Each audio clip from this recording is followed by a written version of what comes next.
మోడీ ఆశించే నయా భారత్లో పెన్షనర్లకు బిగుస్తున్న ఉరితాడు. అజయ్ శర్మ.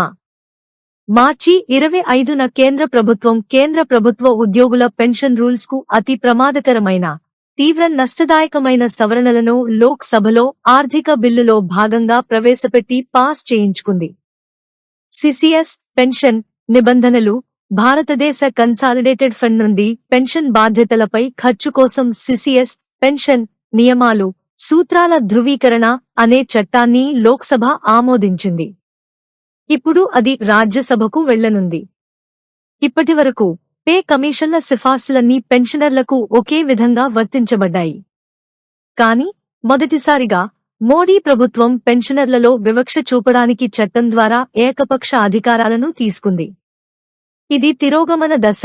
పెన్షనర్లపై తీవ్రమైన దెబ్బ. రాజ్యసభలో కూడా పాసైతే అది చట్టమై 50 లక్షల మంది కేంద్ర ప్రభుత్వ ఉద్యోగులు, 65 లక్షల మంది పెన్షనర్లకు నష్టకరం అవడమేగాక కోట్లాది మంది రాష్ట్ర ప్రభుత్వ ఉద్యోగులు, పెన్షనర్లు, బీమా, బ్యాంకు తదితర అన్ని రంగాల ఉద్యోగులకు, పెన్షనర్లకు కూడా ఉరి త్రాడు అవుతుంది. ఈ సవరణలు పెన్షన్ విధానంలో ముఖ్యమైన మార్పులకు దారి తీస్తున్నాయి. ముఖ్యాంశాలు. పే కమిషన్ లాభాలు భవిష్యత్కు మాత్రమే. అంటే పే కమిషన్ సిఫార్సులు అమలైన తేదీ తరువాత పదవీ విరమణ పొందిన ఉద్యోగులకే వర్తించనున్నాయి. ఆ తేదీకి ముందు రిటైర్ అయిన పెన్షనర్లకు పెరిగిన వేతన ప్రయోజనాలు వర్తించవు. పే కమిషన్ సిఫార్సులను ఎప్పుడు, ఎలా అమలు చేయాలన్న దానిపై నిర్ణయం తీసుకునే అధికారం ప్రభుత్వం కలిగి ఉంటుంది. దీని ద్వారా పెన్షన్ హక్కులు ఎవరికి వర్తించాలో ప్రభుత్వం నిర్ణయించగలదు. విపక్షం నిరసన. ఈ సవరణలకు వ్యతిరేకంగా విపక్ష పార్టీలు సభ నుంచి వాకౌట్ చేశాయి. ఈ చర్యను అవ్యవస్థితమైనదిగా, బ్యాక్డోర్ చట్టం ద్వారా మిలియన్ల మంది పెన్షనర్లను అన్యాయంగా దూరం పెట్టడమని వారు విమర్శించారు. న్యాయపరమైన నేపథ్యం. సుప్రీం కోర్టు గతంలో పెన్షనర్లను పదవీ విరమణ తేదీ ఆధారంగా వేరుచేయడం అసమంజసమని తీర్పు చెప్పింది. అయినప్పటికీ ఈ బిల్లు ద్వారా ప్రభుత్వం ఆ తీర్పును కాలరాస్తూ పెన్షన్లను పదవీ విరమణ తేదీ ఆధారంగా నిర్ణయించడానికి అధికారం కల్పిస్తోంది. అప్రజాస్వామిక దొంగ దెబ్బ. ఈ పెన్షన్ సవరణ బిల్లును సరాసరి లోక్సభలో ప్రవేశపెడితే తీవ్ర వ్యతిరేకతకు గురై అభాసుపాలు అయిపోతామన్న భయంతో దొంగచాటుగా ఆర్థిక బిల్లులో చొప్పించి ఆమోదింపచేసుకోవడంలోనే దీని దుర్నీతి అర్థమవుతుంది. Central civil services pension rules అమలులోకి వచ్చిన జూన్ 1972 నుండి, అంటే 53 ఏళ్ల వెనుక నుండి దీనిని అమలు చేయడం ద్వారా చరిత్రను అర్ధ శతాబ్దానికి పైగా వెనక్కి తిప్పే దారుణం ఇది. ఈ బిల్లు రాజ్యసభలో కూడా పాసై చట్టమైతే భారతదేశంలోని సీనియర్ పెన్షనర్లు అందరూ రిటైర్ అయిననారు ఫిక్స్ అయిన పెన్షన్ తప్ప ఎటువంటి అప్డేషన్ లేక జీవితం గడపాల్సి ఉంటుంది. హక్కులు హరింపు. గత 70 ఏళ్ల పాటు ఉద్యోగులు, పెన్షనర్లు పోరాడి పెన్షన్కు సంబంధించి కొన్ని హక్కులను సాధించుకున్నారు. సుప్రీంకోర్టు రాజ్యాంగ ధర్మాసనాలు అనేక సందర్భాల్లో పెన్షన్ మీద తీర్పులను వెలువరించాయి. అందులో పెన్షన్ దయా ధర్మ భిక్షం కాదు. ఉద్యోగుల హక్కు, తాము పనిచేసిన కాలంలో భవిష్యత్తు కోసం పొదుపు చేసుకున్న సొమ్ము అని స్పష్టం చేశాయి. ఇలాంటి చక్కని తీర్పులను, హక్కులను ఒకే ఒక్క దెబ్బతో మోదీ ప్రభుత్వం బూడిదలో కలిపేస్తోంది. వివక్షాపూరిత చర్య. ఇప్పటివరకు వేతన కమిషన్ల సిఫార్సులన్నీ పెన్షనర్లందరికీ ఒకే విధంగా వర్తిస్తాయి.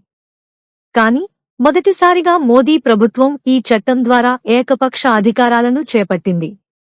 పెన్షనర్ల మధ్య వివక్ష చూపడానికిది తిరోగమన చర్య. కేంద్ర వేతన సంఘం సిఫార్సులకు ముందు పదవీ విరమణ చేసిన పెన్షనర్లు ఇకపై సవరించిన ప్రయోజనాలకు అర్హులు కారు. వేతన సంఘం నివేదిక తర్వాత పదవీ విరమణ చేసిన వారికి మాత్రమే సవరించిన ప్రయోజనాలు లభిస్తాయి. సిఫార్సులను ఎప్పుడు అమలు చేయాలో నిర్ణయించే అధికారం కూడా ప్రభుత్వానికి ఉంటుంది. బీమా, బ్యాంకు ఉద్యోగులు. బీమా, బ్యాంకు ఉద్యోగులకు మొదట్లో ఎటువంటి పెన్షన్ లేదు. వీరంతా ఐక్యంగా పోరాడి 1995 నుండి అమలయ్యేలా దీన్ని సాధించుకున్నారు. అయితే కేంద్ర ప్రభుత్వ ఉద్యోగులకున్న పెన్షన్ అప్గ్రేడేషన్ సదుపాయం వీరికి లేకపోవడంతో దీని సాధనకై నేడు పెద్ద పోరాటాలు, ప్రయత్నాలు జరుగుతున్నాయి. సుప్రీం కోర్టులో కేసులు కూడా నడుస్తున్నాయి. అలాంటి సమయంలో కేంద్ర ప్రభుత్వ ఈ చర్య వీరికి అసనిపాతంలా మారనుంది. ప్రభుత్వ అడ్డగోలు సమర్థన. పెన్షనర్లకు పే కమిషన్ ప్రయోజనాల పునరాలోచన వర్తింపు ఎల్లప్పుడూ చర్చనీయాంశమేనని కేంద్ర ప్రభుత్వం పేర్కొంది. ఈ విషయంపై సుప్రీంకోర్టు భిన్నమైన అభిప్రాయాలను తీసుకుందని తెలుపుతూ తన చర్యను సమర్థించుకునేలా వితండ వాదనలు చేస్తోంది. దీనివల్ల ఏ రకమైన నష్టం ఉండదని బుకాయిస్తోంది. ప్రభుత్వ విధానాల ఆంతర్యం. వాస్తవంగా మోదీ ప్రభుత్వ విధానాలను లోతుగా అర్థం చేసుకున్న వారెవరికీ నేటి ఈ నిర్ణయమేమీ ఆశ్చర్యం కలిగించదు. కాకులను కొట్టి గద్దలకు వేసే చందంగానే కోట్లాది మంది శ్రామికుల కష్టార్జితాన్ని కొద్దిమంది సంపన్నులకు దోచిపెట్టడమే మోదీ ప్రభుత్వ విధానం. ఇందులో భాగంగానే అనేక చర్యలను ప్రభుత్వం చేయబడుతోంది. కార్మికులు వేతనాలు పెంచడం లేదు. పోరాడి సాధించుకున్న సమ్మె హక్కుతో సహా అనేక హక్కులను సైతం కాలరాసేలా కార్మిక చట్టాలను రద్దు చేసి లేబర్ కోడ్లు తెచ్చింది. ప్రభుత్వ రంగ సంస్థలను కార్పొరేట్లకు అమ్మేస్తోంది. సహజ వనరులను దోచిపెడుతోంది. వీటి ప్రభావంతో నేడు దేశంలో అసమానతలు తీవ్రంగా పెరుగుతున్నాయి. ప్రపంచంలోనే ఆర్థిక అసమానతలు హెచ్చుగా ఉన్న దేశాల సరసన మన దేశం నిలిచింది. మోదీ మార్కు అభివృద్ధి అంటే ఇదే. పెన్షన్ల మోసాలు. దేశంలో అత్యధిక మందికి వర్తించే ఎంప్లాయీస్ పెన్షన్ స్కీమ్ 1995లో నేడు పెన్షన్ అత్యంత తక్కువగా ఉంది. 3 దశాబ్దాలకు పైగా సర్వీసు చేసిన ఒక ప్రభుత్వ రంగ కార్మికునికి 3,000 రూపాయల పెన్షన్ రావడం నేడు గగనంగా మారింది. కనీస పెన్షన్ 9,000 రూపాయలకు పెంచాలని, దానిపై కరువు భత్యం చెల్లించాలనే పెన్షనర్ల డిమాండుకు మోదీ ప్రభుత్వం ససేమిరా నిరాకరిస్తోంది. ఇదే ఎన్డీఏ ప్రభుత్వం వాజపాయ్ ప్రధానిగా ఉన్న సమయంలో అప్పటివరకు ఉద్యోగులకున్న పాత పెన్షన్ స్కీమ్ ఓపీఎస్ ను రద్దు చేసి జనవరి 2004 తరువాత కేంద్ర సర్వీసుల్లో చేరిన వారికి నేషనల్ పెన్షన్ సిస్టమ్ ఎన్పీఎస్ అనే పథకాన్ని ఇలాగే ఏకపక్షంగా ప్రవేశపెట్టింది. పెన్షన్ ఎంత వస్తుందో కూడా తెలియని నష్టపు పథకం ఇది. దీన్ని రద్దు చేసి ఓపీఎస్ పునరుద్ధరించాలనేది ఉద్యోగుల డిమాండు. దీన్ని కూడా కేంద్ర ప్రభుత్వం నిరాకరిస్తూ దానికంటే ఘోరంగా యూనిఫైడ్ పెన్షన్ స్కీమ్ యూపీఎస్ అనే పొదుపు సొమ్మును హరించే మరో నష్టకర పథకాన్ని ఏప్రిల్ 1 నుండి అమలయ్యేలా ప్రవేశపెట్టింది. దీనిని కూడా ఉద్యోగ, పెన్షనర్ల సంఘాలు తీవ్రంగా వ్యతిరేకిస్తున్నాయి. వాస్తవంగా ఈ పెన్షన్ పథకాలన్నీ వాటి నిధులతో షేర్ మార్కెట్లో జూడమాడడం ద్వారా కార్పొరేట్లకు సిరులు కురిపించేవే. అందుకే ఇవన్నీ పేరులోనే ఉద్యోగుల పెన్షన్ తప్ప ఆచరణలో కార్పొరేట్ సంక్షేమ పథకాలే. ఉన్ని బట్టలు ఇమ్మంటే ఉన్న బట్టలే పీకేసినట్లు నేడు మోదీ ప్రభుత్వం ఉద్యోగుల సమంజస డిమాండ్లన్నింటినీ బేఖాతరు చేస్తూ ఓపీఎస్ పెన్షన్దారుల హక్కులను కూడా హరించే వేస్తూ ఈ చట్ట సవరణకు శ్రీకారం చుట్టింది.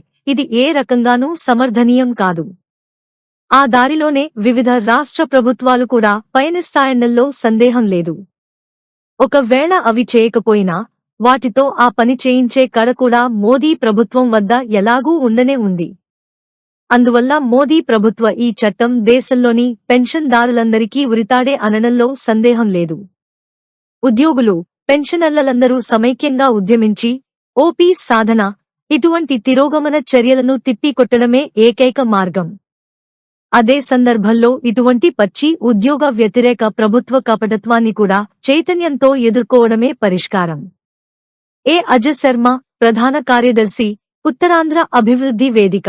Welcome to our YouTube channel. Don't forget to like, subscribe and share the videos.